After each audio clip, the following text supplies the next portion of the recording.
I've got a sort of simple recipe for dealing with stress. It's very simple. It's pleasure and leisure. And you'll be saying, we haven't got time for that sort of nonsense. Don't you realise we've had a flood and we've got all this work to do? Let's just think about it. Pleasure, enjoyment, satisfaction, and all of the experiences that yield a sense of joy and achievement and fulfilment, they feel good because our body and mind are releasing tensions and going into an optimal state. An optimal state. It means when you're enjoying yourself, you're taking in more energy than you're giving out. That's why it feels nice.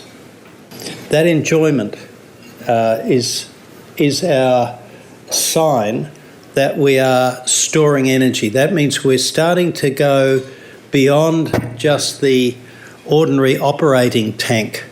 There's no gauge to tell us how much cellular fatigue we've got, how much energy we've soaked out of the unnecessary tissues. So we don't know how to look after ourselves there.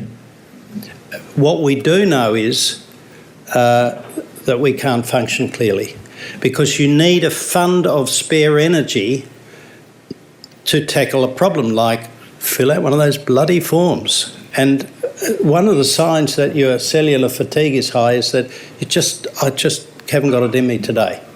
And this fund of store of energy is only going to be built up by pleasure and leisure.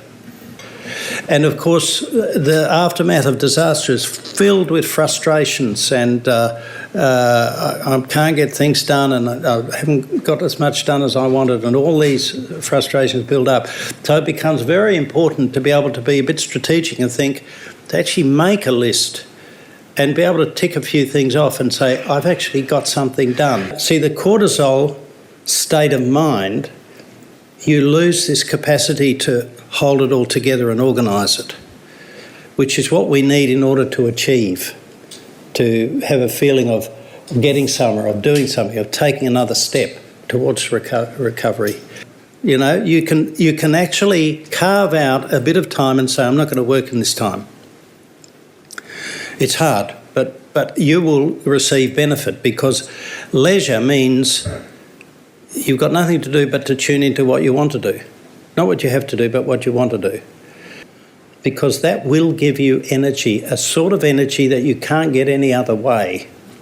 We know that it's so often the case that if you take time out, take leisure, then the next day you will often be able to solve problems. Isn't that right? You often see things differently. You get a bit of a perspective, get another angle.